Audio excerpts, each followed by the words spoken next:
Right, looking at factorising fully, okay? When we factorise, we actually put things back into brackets.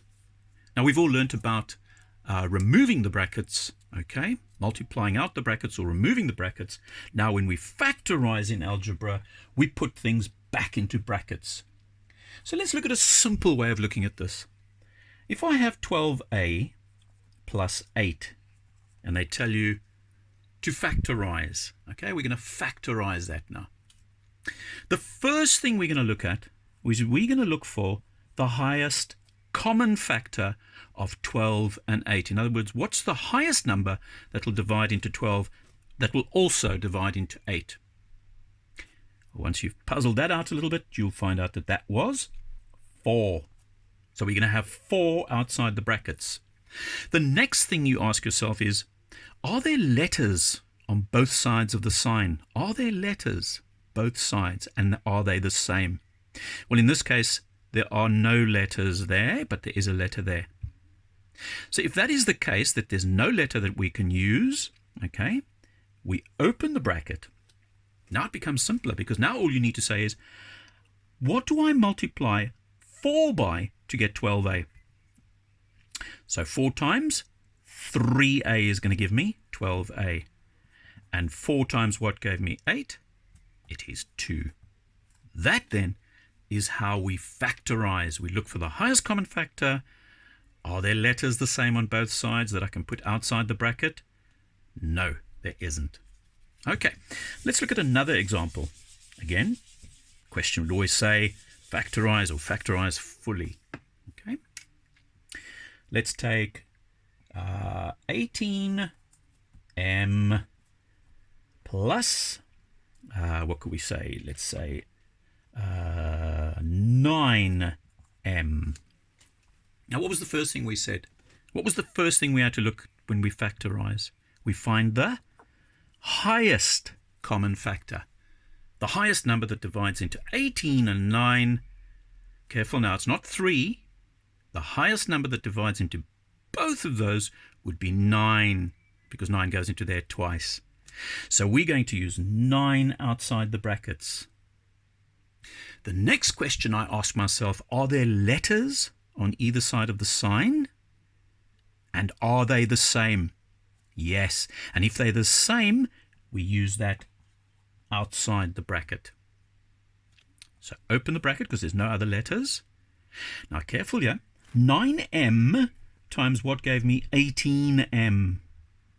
So how many 9m's, how many times do I multiply it to get 18m? I multiply it twice.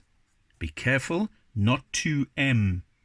Because if I multiply out the brackets, I have to say m times m, and it's not m squared. Okay, so the plus sign. 9m times what gave me 9m? All I did was multiply it by itself once. I multiplied 9m by 1 to get the answer 9m. Okay? Right, let's move a little bit further. Let's see if we can work out a more complex sum with a few more letters involved. So, let's take, what should we do? Let's take 48a cubed, okay, b squared minus 27 a squared b to the power of 4. Now, I'm going to use a bit of colour here because this make it a little bit more complex now. First rule said, look for the highest common factor. Now, what is the highest number that will divide into 48 and 27? Now, you're going to know your times tables. You're going to know your factors. Yeah. All right. So what do you think it is? Let's work it out. What goes into 27 that can go into 48? Is it 2? No. Is it 3? Oh, yes, 3 can go in there. 3 can go into there. But I don't think that's the highest. 9. Would 9 go in there?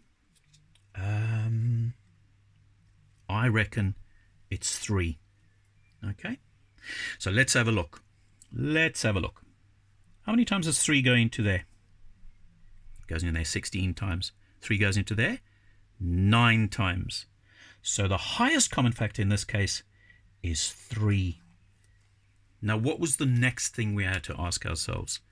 Are there letters the same on both sides? And yes, clearly there's an A, there's an A. There's a B, there's a B. But clearly those indices there are going to play a little bit of havoc with us, aren't they? Well, no. Listen to this very carefully, and you'll find this much easier when you're doing them. I have an A cubed and an A squared. How many of those A's are hidden away in there? How many of those A's are hidden in there? Well, 2. Yes. So there's an A squared in there, there's an A squared in there. So they are common to both sides. So I can use A squared outside the bracket. Now, there's a B squared and a B to the power of 4. Whoa. So I've got a B squared. Do I have B squared in there? Yes, I do. There is a B squared in there. So I'm allowed to use a B squared outside the brackets. Okay? Anything else? No. So open the brackets. Now you need to listen. Please, please, please follow this carefully. Break this up now into smaller, manageable parts. What do I times 3 by to get 48? 16. A squared times what is going to give me A cubed? A squared times what? Yep, another A, because when I add the indices, when we multiply, that must give me a 3 up there. So A squared times another A is going to give me that A cubed there.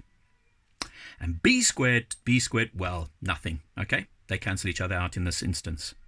Minus, okay? 3 times what gave me 27? 3 times what gives me 27? Yes, 9. I have an A squared, so they cancel each other out. But watch here.